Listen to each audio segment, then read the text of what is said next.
Drama serial نیم سے محبت پر بات کریں گے۔ آپ کو بتاتے چلیں کہ کس طرح سے جو روشی ہے اس نے اپنے دل میں طلحہ کو جگہ دی، اس نے طلحہ سے محبت کی، اس نے طلحہ کی خاطر اس کی فیملی کے اتنے کلوز ہوئی۔ آپ کو بتاتے چلیں کہ معید جو ہے وہ بھی روشی سے بہت محبت کرتا ہے، لیکن طلحہ کو لگتا ہے کہ شاید روشی ٹائم پاس کر رہی ہے، اس کا بچوں والا دماغ ہے، شاید وہ اپنے اس ٹائم پاس کے لیے معید کو یوز کر رہی ہے۔ اب طلحہ نے کیا کام کیا کہ روشی کو اپنی سائیڈ وزٹ پر لے کر گیا، اس کو وہاں پر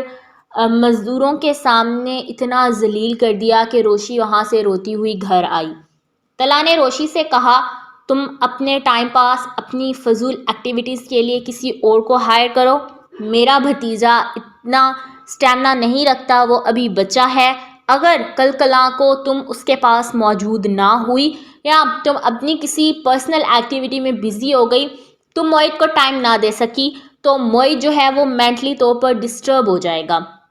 تم یہیں پر اپنے قدم روک لو، میں اس کو سنبھال لوں گا۔ روشی جو ہے اب وہ یہ چاہتی تھی کہ میری اور طلحہ کی شادی ہو جائے گی، میں بیاہ کر اس گھر میں چلی جاؤں گی اور میری معید کے ساتھ اچھی خاصی انڈرسٹینڈنگ ہو جائے گی، میں اس کو اپنا بیٹا بنا کر رکھوں گی، یہ وہ۔ لیکن طلحہ نے کیا کام کیا، اس نے روشی کے دل و دماغ سے اس غلط فہمی یا خوش فہمی کو نکال باہر پھینکا۔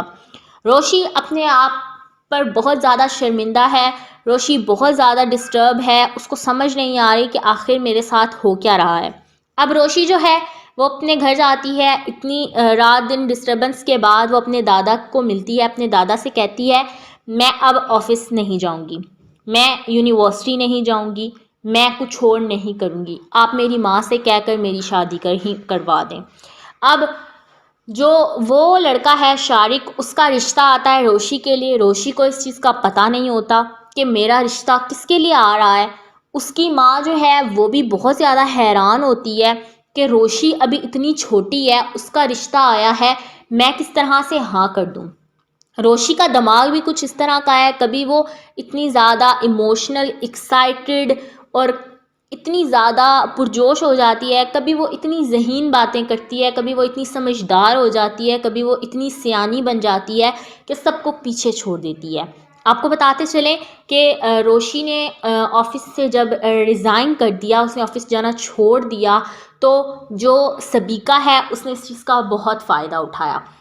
اس نے گیلری میں لان میں کھڑے ہو کر سب کے سامنے روشی کو اتنی باتیں سنائیں کہ تم تو اپنے آپ کو بڑی راکٹ چیز سمجھتی تھی، تم سمجھتی تھی شاید طلحہ جو ہے وہ میرے پیچھے پاگل ہے، دیوانہ ہے، یہ وہ، تم نے اس کو اتنا اپنے آگے پیچھے لگا رکھا تھا، اب تم اس آفس کو، اس گھر کو چھوڑ کر جا رہی ہو، اب تمہیں کیا ہوا؟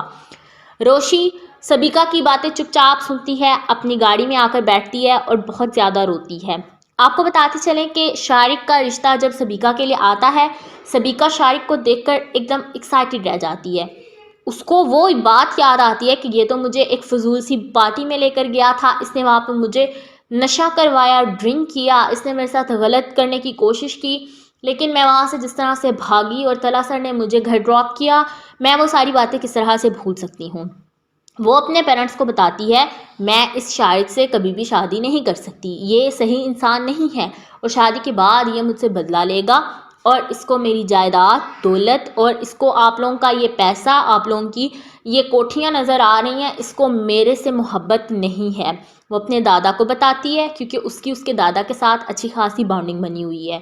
اب اس کا دادا کیا کام کرتا ہے، وہ اس کے پیرنٹس کو بتاتا ہے کہ ہم یہاں پر روشی کی شادی نہیں کریں گے۔ اب لیکن روشی کے دل میں وہ طلحہ والی بات بھی ہوتی ہے، پھر وہ کچھ ٹائم کے بعد سٹے کر کے سوچتی ہے، وہ کہتی ہے کہ شادی کے بعد سب ٹھیک ہو جاتا ہے، یہ وہ، تو وہ پھر اپنے دادا سے کہتی ہے کہ آپ رشتے والوں کو ہاں کر دیں۔ اب شارق کی اور روشی کی انگیجمنٹ ہو جاتی ہے۔ جب انگیجمنٹ ہوتی ہے تو عابد انکل کو بھی بلایا جاتا ہے انگیجمنٹ پر، اور انگیجمنٹ والے دن جب عابد گھر جا کے طلحہ کو بتاتا ہے کہ روشی کی شادی شارق نامی لڑکے سے ہوئی ہے، مجھے وہ کچھ مشکوک سا لگا ہے، یہ وہ، جب طلحہ سارا بایو ڈیٹا عابد سے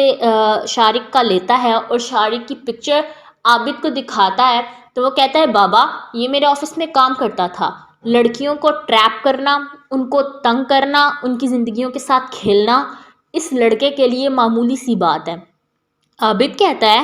کہ تمہیں اگر اس کے بارے میں اتنا نالج ہے تو تم اس کو ہیلپ آؤٹ کیوں نہیں کرتے روشی کو. پھر طلحہ روشی سے کانٹیکٹ کرنے کی کوشش کرتا ہے لیکن روشی اس کا کانٹیکٹ ایکسیپٹ نہیں کرتی، اس کی کال ریسیو نہیں کرتی. طلحہ کو بہت غصہ آتا ہے. طلحہ پھر خود سے بھی سوچتا ہے کہ میں اگر اس کو آفس سے نکال چکا ہوں یا میرا اس کے ساتھ ایسا کوئی بانڈ والا رشتہ بھی نہیں ہے، اب وہ میرے آفس میں کلیگ بھی نہیں ہے، وہ ہمارے گھر بھی نہیں آتی جاتی، تو میں کس طرح سے اس کو منع کر سکتا ہوں کہ تم شارق سے انگیجمنٹ نہ کرو. روشی نے اگر شارق سے انگیجمنٹ کی ہے تو کچھ سوچ سمجھ کے ہی کی ہوگی، میں اتنا کیوں بن رہا ہوں. پھر وہ اپنے آپ کو سمجھاتا ہے اور اپنے قدم وہیں پر روک لیتا ہے. آپ کو بتاتے چلیں کہ کچھ دن گزرتے ہیں، روشی عابد انکل کے گھر آتی جاتی نہیں ہے، تو روشی کو اب معید کی بہت یاد آ رہی ہے اور معید کو روشی کی بہت یاد آ رہی ہے. اب روشی اور معید کیا کرتے ہیں، ایک دوسرے کو فون کرتے ہیں، لیکن روشی کچھ دن معید سے بات کر کے تو فون اس کا بلاک کر دیتی ہے. کہتی ہے کہ میں اب معید سے دور رہوں تو زیادہ بہتر ہے، وہ بچہ ہے، ظاہری سی بات ہے وہ اپنے دل پر لے گا، میں اس سے ملنے نہیں جا رہی، اس سے ملاقات نہیں کر رہی تو وہ میرے بارے میں کچھ غلط نہ سوچے، اس لیے میں اس سے ملنے نہیں جاؤں گی. اب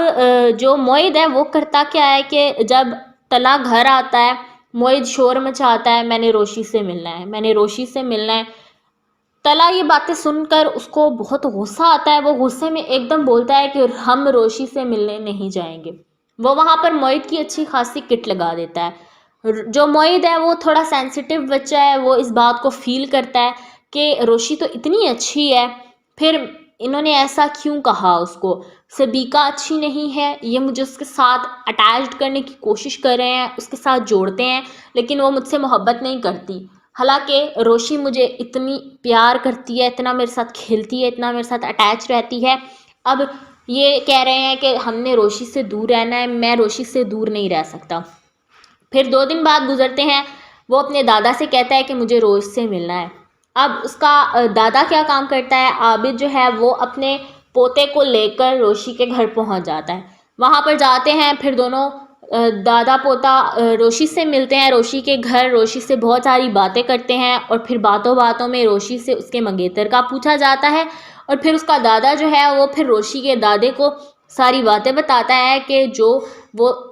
شارق لڑکا ہے وہ اچھا نہیں ہے، وہ آئے روز ہر کسی نہ کسی لڑکی پر مرتا ہے، اس کے لیے لڑکیاں اس طرح ہیں جیسے کوئی کھلونا ہوتی ہیں، نہ وہ ان کی رسپیکٹ کرتا ہے اور نہ ہی اس کو بات کرنے کی تمیز ہے. آپ کو بتاتے چلیں روشی جو ہے وہاں سے کنفیوز ہو کر اٹھ جاتی ہے، لیکن وہ کسی کو جواب نہیں دیتی. اب روشی کو بہت غصہ بھی آتا ہے کہ آخر میں شارق کے لیے ہاں کیوں کر رہی ہوں، لیکن وہ پھر کہتی ہے کہ جب طلحہ نے میرے لیے انکار کر دیا ہے تو مجھے پھر کسی نہ کسی کے لیے تو ہاں کرنی ہے، تو پھر شارق ہی کیوں نہیں.